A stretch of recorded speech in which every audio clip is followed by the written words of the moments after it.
नागरिकता संशोधन कानून यानी कि सीएए को लागू करने का नोटिफिकेशन जारी होने के बाद अब ये देश भर में लागू हो गया है, लेकिन अभी भी कई राज्य विरोध में आवाज उठा रहे हैं।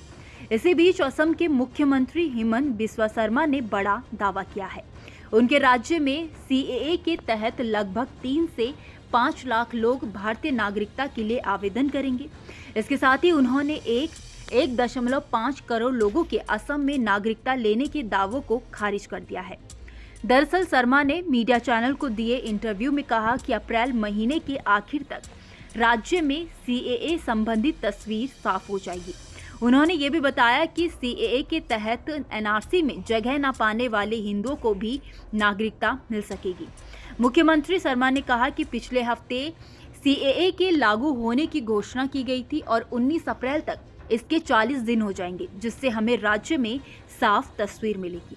मुख्यमंत्री ने कहा कि आवेदकों में केवल वे लोग शामिल होंगे जिन्हें राष्ट्रीय नागरिक रजिस्टर यानी कि एनआरसी से बाहर रखा गया है।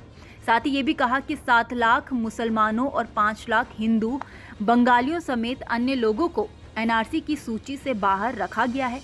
कई हिंदू बंगाली अलग अलग समय पर आए थे और शरणार्थी शिविरों में रुके थे। इन लोगों ने जब एनआरसी में शामिल होने के लिए आवेदन किया तो उन्होंने ऐसे शिविरों में रहने के लिए प्रमाण के रूप में एक स्टैम्प पेपर जमा किया, लेकिन प्रतीक हजेला यानी कि पूर्व एनआरसी राज्य समन्वयक ने पेपर स्वीकार नहीं किया। इसके नतीजे में कई हिंदू बंगालियों के नाम एनआरसी में शामिल नहीं किए गए हैं। मुख्यमंत्री ने आगे कहा कि एनआरसी में शामिल होने के लिए आवेदन करने वाले 5 लाख हिंदू बंगालियों में से कई नागरिकता संशोधन अधिनियम 2019 के तहत आवेदन जमा करेंगे, जबकि कई अन्य कानूनी सहारा लेंगे। इसके साथ ही दावा किया गया है कि जिन्हें एनआरसी से बाहर किया गया है उनमें 2 लाख असम के बाशिंदे, दास उपनाम, कोच राजबोंगशी समुदाय और 1.5 लाख गोरखा भी शामिल है। मुख्यमंत्री ने कहा कि सीएए के तहत 3 से 5 लाख आवेदन होंगे, जिसमें 10% गलती की संभावना होगी। असम में कोई 15, 18, 20 लाख या 1.5 करोड़ आवेदक नहीं होंगे।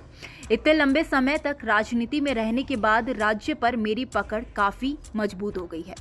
बता दें कि सुप्रीम कोर्ट की निगरानी में जब 2019 में एनआरसी कानून के लागू होने की बात आई तो 3.4 करोड़ आवेदकों में से 19 लाख लोग इसमें से बाहर हो गए। हाल ही में केंद्र सरकार ने सीएए कानून को देश भर में लागू किया है।